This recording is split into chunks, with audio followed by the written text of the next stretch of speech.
just because you're not playing at the Division I level doesn't mean that you can't achieve everything that you wanted to achieve as an athlete.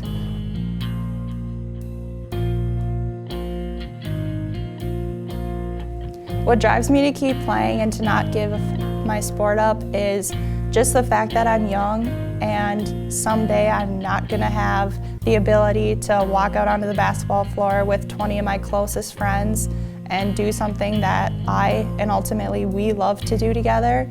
It's competitive, it's a competitive atmosphere, which hopefully you'll have someday in the workforce, but it's nothing that compares to stepping out on the floor with 4 other girls, going head to head with another team. It's something that's really special. Getting to keep playing the sport you love after high school, which as an athlete I think that's a really big thing that you want. Still be a part of a team. You're still all playing for one goal, national championship.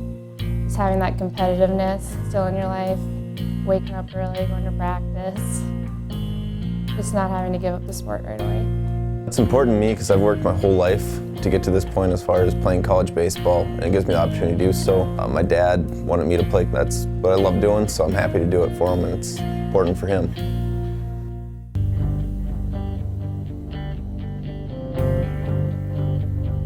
I think some of the biggest challenges about being a D3 athlete rather than D1 or D2 is that you have to be really self-motivated. You're not working for that scholarship, you're doing it more for fun and hard work and the rewards yourself. So some of those is finding time to work out in between classes and work, making sure that you're eating the right foods, and taking the time to prepare those foods rather than having them made for you, or I guess being told what to eat. Especially once you move off campus where you're not on the on-campus dining services, you're kind of on your own there. So I think those challenges are just eating right and making sure that you're working out to get your gains is the hardest part. I'd say a challenge with D3 over D1 and D2 is you're not really offered any athletic scholarships. So when you're there, not only are you doing sports in school, you're also like I myself have 2 jobs, so it really takes up all your free time that you don't really have a lot to begin with between practicing and school. Some of the challenges that are included in being a D3 athlete are really committing yourself to your sport. I think at the D3 level there are no scholarships given for athletic capabilities, so everything's based solely because you truly do love that sport. It's a sport that you've grown up with since you were little, and it's something that you really enjoy and don't mind putting all this time into it, not necessarily getting paid to do it, some D2 and D1 athletes get to do, but for D3 you really develop a sense of pride in yourself being able to put all that time towards something.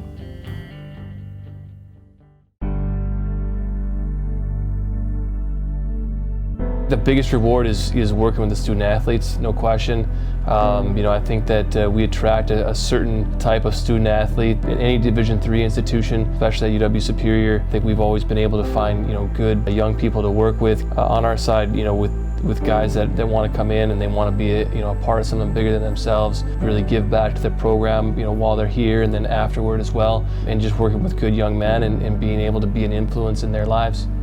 Some of the rewards is you really get to know a lot of people, not only from your own team, but you get to know other teams like baseball, hockey, basketball, guys you would never associate with if you weren't involved in athletics. I think also being able to represent your school, having your name out there, people see you and they know that you participate in sports, and just being known and then going out to get the rewards of personal gain and just working harder to get better at certain events.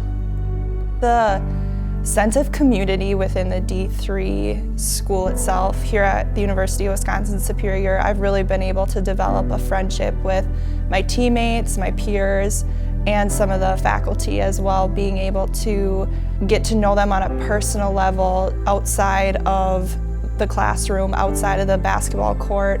I was really able to connect and make those connections with people that I'm gonna bring along with me through the rest of my life.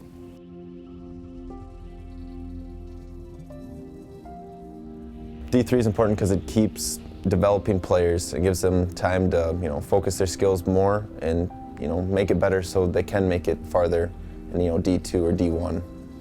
It gives thousands of more opportunities for men and women to keep playing, whether it be baseball, softball, basketball, hockey. It keeps the dream alive for a lot of students, and the NCAA wouldn't be nearly what it is if it didn't have the Division III level, because at the Division III level, we show what it's like to have true commitment, because we don't have those athletic scholarships. We're based on the love of the game and the fact that we want to keep pursuing our dream.